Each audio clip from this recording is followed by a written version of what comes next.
करेगा, written exam हुआ करेगा। और इसमें ऐसा भी बताया गया है कि 10 फरवरी से आपके ऑनलाइन आवेदन शुरू हो जाएंगे। तो इस चीज को चेक करने के लिए आप क्या कर सकते हैं, हमने इंडियन आर्मी की वेबसाइट को खोला, आप भी ये चीज चेक कर सकते हैं। आपको टाइप करना होगा गूगल पर ज्वाइन इंडियन आर्मी।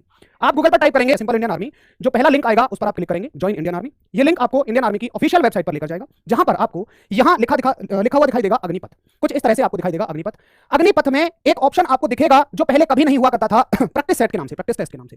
ये ऑप्शन अग्निपथ के इस सेक्शन में पहले कभी नहीं था, कुछ ही दिन पहले इस ऑप्शन को जोड़ा गया है, जिसका नाम दिया गया है प्रैक्टिस टेस्ट। इससे इस बात की पुष्टि हो जाती है, ये हमें प्रूफ मिल जाता है कि अब की बार आपकी लिखित परीक्षा जो है वो पहले होगी। और जब आप इस पर क्लिक करेंगे तो आपको कुछ इस तरह का एक पेज खुल के दिखाई देगा। और इस पेज का अर्थ है कि आपकी जो परीक्षा होने वाली है ये ऑनलाइन होने वाली है, ये कंप्यूटर पर एग्जाम होने वाला है, क्योंकि इस तरह से परीक्षा का जो पैटर्न होता है वो ऑनलाइन एग्जाम के लिए होता है। ठीक है, एक बात तो ये हो गई। अब इससे पहले जो पैटर्न हुआ करता था वो ऑफलाइन हुआ करता था, और पहले दौड़ हो जाया करती थी, फिजिकल मेजरमेंट हो जाया करता था, मेडिकल, और उसके बाद रिटन परीक्षा होती थी। लेकिन इस बात की पुष्टि है कि अब की बार आपकी रिटन परीक्षा पहले होगी। अच्छा, अब बात आती है कि एग्जाम का पैटर्न कैसा होगा। तो देखिए, अगर हम बात करें एग्जाम पैटर्न की, तो आपके ये कुछ इस प्रकार से इतनी तरह की वैकेंसीज के लिए आपकी जो वैकेंसीज होती हैं कुछ इतने तरह की होती हैं, जिसमें पहली आती है जीडी की, जिसमें आपकी जीडी की वैकेंसी होती है, दूसरी ट्रेड्समैन की होती है, तीसरी टेक्निकल, और टेक्निकल में ही एक तो टेक्निकल होती है और एक क्लर्क या स्टोर कीपर होती है। ठीक है, अभी आप सबकी योग्यताओं को देखिएगा, उसके बाद मैं आपको बताऊंगा कि हर एक का एग्जाम पैटर्न कैसा होने वाला है, कितने सब्जेक्ट से कितने कितने क्वेश्चन आते हैं, और बिल्कुल प्रूफ के साथ बताऊंगा कि हमने ये डेटा कहां से लिया है। ठीक है, अब देखिए, अगर आप बात करें जीडी की, तो ये सभी चीजें शायद आप जानते होंगे कि जीडी का जो एलिजिबिलिटी होती है, योग्यता 10th पास, 45% टोटल नंबर और 33% हर एक सब्जेक्ट में। जबकि ट्रेड्समैन में दो तरह की भर्तियां निकलती हैं, 10वीं पास और 8वीं पास, जिसमें कोई भी एग्रीगेट नहीं मांगा जाता, यानी कि टोटल कुछ नहीं मांगा जाता, बस आपसे पासिंग मार्क्स मांगे जाते हैं कि आपका 33% हर एक सब्जेक्ट में होना चाहिए, क्योंकि इतना पास होने के लिए आपको चाहिए ही। तीसरी जो भर्ती निकलती है टेक्निकल में, पहले टाइप की भर्ती जो कि पीसीएम से मांगी जाती है, उसमें 50% आपके टोटल नंबर होने चाहिए। जबकि हर एक सब्जेक्ट, हर एक का मतलब फिजिक्स, केमिस्ट्री, मैथ्स, और यहाँ पे आप इंग्लिश को भी जोड़िएगा, इनमें से हर एक में आपके 40% नंबर कम से कम होने चाहिए। यानी कि अगर 100 नंबर का आपका पेपर था तो आपके 40 नंबर उसमें रहे होने चाहिए। बात करें टेक्निकल में दूसरी तरह की भर्ती जो कि क्लर्क और स्टोर कीपर के लिए होती है, जो कि 12th क्लास से होती है, उसमें जरूरी नहीं है कि आपके पास पीसीएम ही हो, आप आर्ट्स, कॉमर्स या साइंस किसी भी स्ट्रीम से, अगर आपके टोटल 60% है और हर एक सब्जेक्ट में 50% है, तो आप क्लर्क या स्टोर कीपर के लिए भी टेक्निकल में आवेदन कर सकते हैं। सर इनमें फर्क क्या होता है? टेक्निकल में आपकी थोड़ी सी हाइट कम मांगी जाती है, और बच्चे कम होने की वजह से रनिंग का थोड़ा सा टाइम भी आपको मिल जाता है, पहली बात। अब आप इनको एक बार ध्यान से देखिए, क्योंकि इन्हीं के आधार पर हम बात करेंगे कि हर एक ट्रेड का एग्जाम पैटर्न कैसा होने वाला है, और उसके बाद हम बात करेंगे कि आरडब्ल्यूए आपके लिए इस मुद्दे पर क्या कर सकता है। तो अगर बच्चों में एज की बात करूं, नमस्कार सभी को। देखिए, ये मैं इस पे एक सेपरेट वीडियो भी बनाऊंगा। अभी धर्मेंद्र सर जानकारी वाली वीडियो लेके आए हैं, आपको क्या क्या करना चाहिए और क्या क्या नहीं।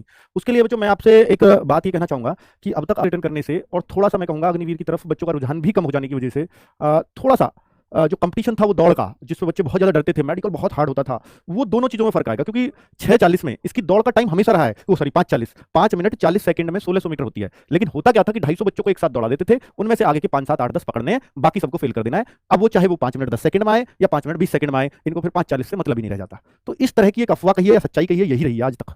लेकिन पहले रिटर्न एग्जाम हो जाने से, बच्चा योग्य आगे पहुंच जाने से, अब वो बच्चा आवाज उठाने जानेगा जो आगे रहेगा। तो ये, और चूंकि रुझान कम हुआ है, तो अब ये भी अग्निवीर में बहुत ज्यादा बच्चे लेना चाह रहे हैं, और ये भी चाह रहे हैं कि जो लोग भी रिटर्न पास कर जाएं, जो लोग भी 5:40 में दौड़ कंप्लीट कर दें, उन सबको ले लें। तो आपको 5:40 में अगर आपकी दौड़ है तो बिल्कुल भी घबराने की जरूरत नहीं है। आपका रिटर्न एग्जाम कराने के लिए आरडब्ल्यू की टीम आपके साथ खड़ी है, और पूरी मेहनत लगा देंगे, पूरा दम लगा देंगे। पहली बार रिटर्न हुआ है, आर्मी का बच्चा रिटर्न से बहुत डरता है, मुझे भी मालूम है, पर पेपर भी आज तक इसके आते नहीं है, वो वहीं तो वहीं जमा कर लेते हैं। लेकिन बहुत सारी बुक्स मार्केट में है आर्मी को लेकर के कि भाई ये सब आता है, आपको भी पता है यार, मैथ्स आता है, थोड़ा बहुत रीजनिंग आती है, जीएस आती है और साइंस आती है, 4 चीजें ही आती हैं इसके अंदर।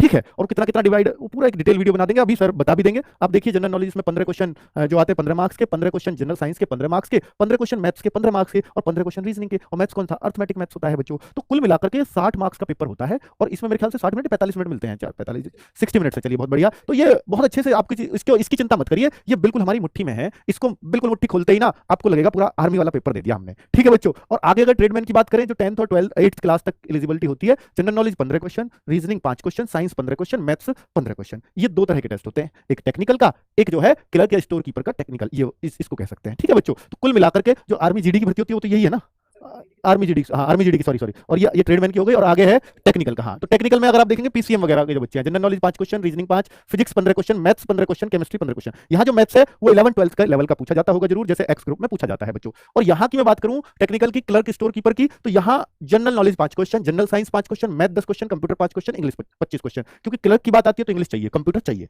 ठीक है, इन सबको लेकर के चलेंगे। एक आर्मी का बहुत शानदार बैच बनाएंगे आप लोगों के लिए, ताकि ये सारी चीजें आपको कवर हो जाए। क्लर्क वगैरह में फायदा ये होता है कि 170 हाइट नहीं चाहिए, यहाँ 165 पे भी काम चल जाता है बच्चों। बाकी जीडी वगैरह में उनमें 170 ही हाइट चाहिए। ठीक है, बाकी फिजिकल वगैरह में ये भी यहाँ फर्क होता है। वो सारी चीजें डिटेल में धर्मेंद्र सर आपको बताई रहे हैं। मैं एक सेपरेट वीडियो मेरे चैनल पे और ले आऊंगा, और आपके लिए बैच वगैरह किस तरीके से हम अरेंज कर सकते हैं उस पर हम पूरी टीम काम करेगी, और बहुत अच्छे से आपको, मतलब ये जो दुख नहीं होना चाहिए कि सर पहले जो है वो हो गया, आपका एग्जाम हो गया सर, अब तो बड़ी दिक्कत हो जाएगी। बिल्कुल भी चिंता मत करो बेटा, एग्जाम हो गया ना, आप इस बात की खुशियां मनाओगे, एग्जाम हो गया, अच्छा हो गया। क्योंकि जिन बच्चों का फिजिकल बहुत अच्छा होता था, जिन बच्चों का फिजिकल पहले वही लिए जाते थे, उन्हीं के बीच एग्जाम करा दिया जाता था। तो वो जिनका फिजिकल अच्छा होता था उनका एग्जाम तो वैसे ही बेकार होता था बच्चों, उनका रिटर्न मार्क्स अच्छे नहीं आते। तो उन बच्चों ने बहुत हुआ बना रखा था, रिटर्न बहुत तगड़ी चीज है। अब आपको दिखाएंगे रिटर्न कुछ है ही नहीं है, आर्मी का रिटर्न कुछ भी नहीं होता, ठीक है। और फिजिकल आप तैयार कर लीजिए 5:40 की दौड़। अब आपको यह नहीं होगा कि आगे के 10 पकड़े जाएंगे या 5 पकड़े जाएंगे। अब जो बच्चा 5:40 में दौड़ मारेगा वो सिलेक्ट होगा, ठीक है। मेडिकल तो आपको पता ही आर्मी का जैसा होता है वो वैसा ही होता रहेगा, ठीक है बच्चों। आगे की जानकारी है, हाँ इस बार गर्ल्स अलाउड की है, हाँ बेटा गर्ल्स भी अलाउड है अग्निवीर में। अब आर्मी की भर्ती में गर्ल्स भी जा सकती है। अब तक क्या होता था, एनडीए सीडीएस के थ्रू ही आर्मी में गर्ल्स जा सकती थी, सिपाही लेवल पे, जीडी लेवल पे नहीं। लेकिन अब कोई लड़की अगर आर्मी की वर्दी करना चाहती है तो वो भी अब इसमें अप्लाई कर पाएगी, ठीक है। तो आगे की जानकारी धर्मेंद्र सर आप कंटिन्यू करिए, बाकी मैं इस पर एक सेपरेट वीडियो अच्छे से लेकर के आऊंगा, ठीक है। तो सर ने आपको काफी अच्छे से सारी चीजें डिटेल्स में एकदम एक्सप्लेन कर दी हैं। कुछ जो चीजें इस एग्जाम से संबंधित रह गई हैं वो मैं आपको बता देता हूं। जैसे कि आप देख रहे होंगे कि बच्चे बहुत सारे पूछ रहे हैं सर एज लिमिट क्या रहने वाली है। तो देखिए, जब कोविड में आपका थोड़ा सा ब्रेक हो गया था तो उन्होंने साल होती है हर एक ट्रेड के लिए, लेकिन कोविड के दौरान आपको रिलैक्सेशन मिल गया था, 2 वर्ष बढ़ाकर वो 23 साल कर दी थी। अब पिछले बार जो भर्ती आई थी उसमें 17.5 से 21 साल ही दी थी। सारी डिटेल्स वहां पर आपको बता दी जाएंगी। अब एक सर्कुलर, एक नोटिस और जो मैंने आपको दिखाया था उसमें यह था कि क्या एनसीसी कैंडिडेट्स को छूट मिलती है। देखिए, पहले एनसीसी कैंडिडेट्स को परीक्षा में छूट मिल जाया करती थी, क्योंकि मेजर जो चीज हुआ करती थी वो थी आपकी रनिंग और मेडिकल। रनिंग और मेडिकल होने के बाद एनसीसी जिसके पास सी सर्टिफिकेट है उसको परीक्षा में नहीं बैठना होता था। परीक्षा में वो बच्चा नहीं, परीक्षा में बस बैठना होता था, उसके कुछ भी मार्क्स ना आए तो उसका सिलेक्शन हो जाता था। क्योंकि अब रिटन को अहमियत दी जा रही है तो एनसीसी सी सर्टिफिकेट वाले बच्चे को भी रिटन देना होगा। थोड़ी बहुत छूट उनको उस हिसाब से दे दी जाएगी जिस हिसाब से उनकी ग्रेड वगैरह होगी, ठीक है। तो ये एक इंपॉर्टेंट जानकारी है कि जिनके पास एनसीसी सी सर्टिफिकेट है अब की बार उनको भी रिटन एग्जाम के लिए थोड़ी सी तैयारी करनी पड़ेगी। बच्चों, इसमें जो मेरा पर्सनल व्यू है वो ये रहेगा, देखिए कि जिस बच्चे की रेस बहुत अच्छी है, जिस बच्चे की रेस बहुत अच्छी है तो डेफिनेटली कहीं ना कहीं वो थोड़ा सा पढ़ाई में वीक है। जिस बच्चे की पढ़ाई बहुत अच्छी है कहीं ना कहीं वो थोड़ा सा रेस में वीक है। तो अब यहाँ पे क्या करना पड़ेगा, एक बैलेंस बनाना पड़ेगा, एक संतुलन बनाना पड़ेगा हर उस बच्चे को जिसकी रेस बहुत अच्छी है।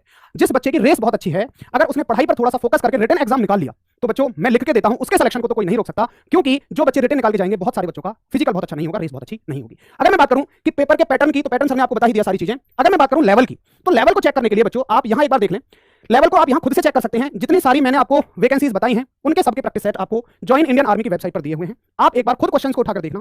स्तर बहुत ही डाउन है, जैसा कि सर ने आपको बताया कि चूंकि पहले बच्चा थोड़ा सा जिसका रिटन वीक होता था वही वहां जा पाता था, क्योंकि रेस वगैरह मार के जाना होता था तो रिटन वगैरह में उनके मतलब उनकी जो नॉलेज हुआ करती थी उसका लेवल बहुत ज्यादा नहीं होता था। तो वहां पे उन लोगों ने बोल दिया कि रिटन तो इसका बड़ा मुश्किल आता है बच्चों को, उनको ऐसा लगता है। लेकिन आप खुद एक बार इसको उठाकर देखना, सारे पेपर्स आप उठाकर देखना। ये तो नहीं है कि एग्जैक्ट वही पेपर आएगा, लेकिन आपको एक लेवल का अंदाजा लग जाएगा कि किस हिसाब से उन्होंने मॉक टेस्ट डाले हुए हैं, वही लेवल आपका रहने वाला है। जिस बच्चे की थोड़ी सी भी तैयारी है ना, थोड़ी सी भी, बगैर पेन चलाए मैथ्स के क्वेश्चन सॉल्व कर देगा, बगैर कोई पेन चलाए वो साइंस के क्वेश्चन सॉल्व कर देगा। कोई बहुत बड़े क्वेश्चन न्यूमेरिकल कुछ नहीं, सीधे देखते ही होने वाले क्वेश्चन है। तो बच्चों ये कुछ संपूर्ण जानकारी आपके लिए रही है, और ये जो आपको एग्जाम का पैटर्न मैंने आपको बताया है ये भी इंडियन आर्मी की वेबसाइट से ही बताया है। ये सारा का सारा कि कितने क्वेश्चन किस ट्रेड्स के लिए हैं, तो आप भी चाहें तो वहां जाके देख सकते हैं और उसमें वहां लेवल को चेक कर सकते हैं। तो आपके लिए ये कुछ